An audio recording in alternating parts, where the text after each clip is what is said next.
High, কি অবস্থা সবার? আশা করি সবাই ভালো আছেন। অনেকদিন পর আবার ভিডিও করতে বসলাম। অনেকদিন বলতে অনেকদিন। আ মাঝখান দিয়ে শীতকাল চলে গিয়েছে, ভিডিও বানাইনি। কেন বানাইনি জানি না। আ অন্যান্য কাজে ব্যস্ত ছিলাম। যাই হোক, আমরা আজকের ভিডিওতে যাই। আজকে আমরা যে বই নিয়ে কথা বলবো এটা হলো ফিওদর দস্তয়েভস্কির 'সাদা রাত'। এটার ইংলিশটার নাম হলো, ইংলিশ যেটা সেটা হলো 'হোয়াইট নাইটস'। তো দস্তয়েভস্কি আপনারা চেনেন, একজন রুশ ঔপন্যাসিক এবং তার অনেক বই বিখ্যাত, অনেক বই বিখ্যাত। তো তার হলো এটাই 'সাদা রাত' বা 'হোয়াইট নাইটস' হলো তার লেখা একদম পিওর রোমান্টিক একটা উপন্যাস বা ছোটখাটো একটা উপন্যাস আমরা বলতে পারি। তো এই বইটা হয়তো অনেকে পড়ে থাকতে পারবেন। 'হোয়াইট নাইটস' খুবই বিখ্যাত একটা বই এবং খুব ছোট একটা বই। তো আ যেহেতু এটা একটা ফিকশন বই, তো ফিকশন বই থেকে আপনি আসলে কীভাবে জ্ঞান নিতে পারবেন? বা এই বইটার মধ্যে আসলে কী রয়েছে?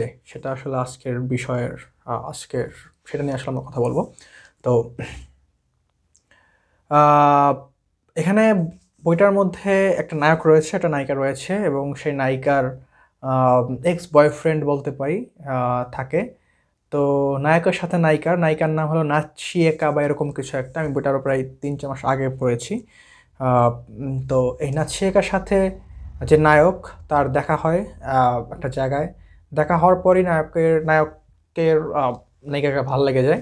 তো তো আ নায়ক বা যিনি লিখেছেন এই বইটা, আমি তাকেই ধরতে পারি বা আপনারাও হতে পারেন এখানে নায়ক।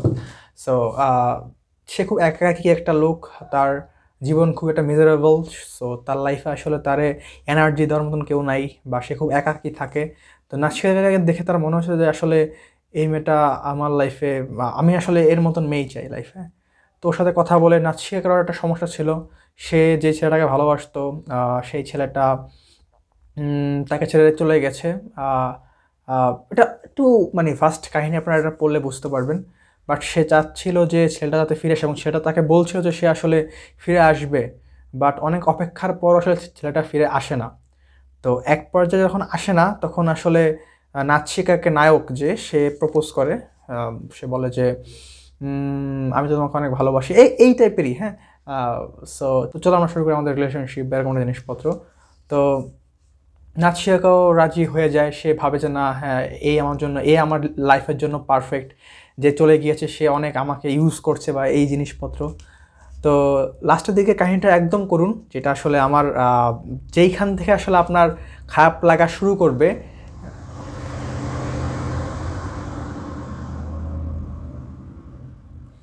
লাস্টের কাহিনীটুকু করুন যেখান থেকে আসলে আপনি এই বইয়ের পরে ডিপ্রেসড হয়ে যাবেন। সেটা হলো যে নাৎসিয়াকার যে এক্স বয়ফ্রেন্ড সে চলে আসে এবং নাৎসিয়াকার এই দুঃসময়ে মানে সঙ্গ দেওয়া যে নায়ক, তাকে ছেড়ে একদম তার সামনে থেকেই ওই তার এক্স বয়ফ্রেন্ডকে নিয়ে সে আসলে চলে যায়। তো এইটাই হলো কাহিনী। তো এখান থেকে আপনি শিখবেন কি? এখান থেকে শিখবেন হলো যে আসলে আ আল্টিমেটলি আপনার ছেড়ে মেয়ে চলে যাবে। না, এরকম না। এখানে আসলে সাইকোলজিক্যাল দিকটা কি? এখানে সাইকোলজিক্যাল দিকটা হলো যে নাৎসিকা দেখেছে আসলে ওই ছেলেটার থেকে তার লাইফে মানে ভ্যালু প্রোভাইড করে তার যে এক্স বয়ফ্রেন্ড সে ফিরে এসেছে। আ সো ওই নায়কের ইমোশনের কোনো গুরুত্ব ওর কাছে, মানে নাৎসির কাছে আসলে গুরুত্বপূর্ণ মনে হয় নাই।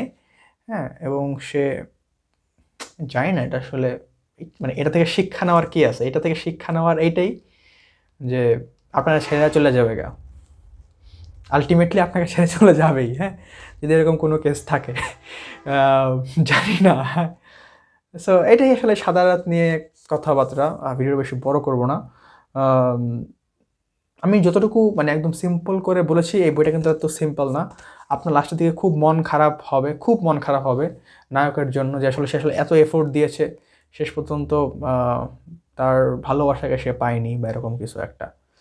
তো আমি বইটা খুবই এনজয় করেছি, খুবই এনজয় করেছি। ইংলিশটা কিনতে গিয়ে এটা কিনেছি। আমি জানি না যে এটা বাংলা অনুবাদ ছিল। বাট দেখছি যে মশিউল আলম এটার অনুবাদ করছে একদম ডাইরেক্ট রুশ থেকে। যেহেতু রুশ থেকে করেছে, সো আমি বিশ্বাস করে নিয়েছি যে আশা করি অনুবাদটা ভালো হবে এবং অনুবাদটা খুবই ভালো, খুবই ভালো। হ্যাঁ? আমি জানি না যে এটার অন্য কোনো অনুবাদ আছে কিনা। বাট আমার ১ দিন মনে লেগেছে বইটা শেষ করতে এবং পড়ার পর খুব খারাপ ফিল করেছি, খুব খারাপ ফিল করেছি।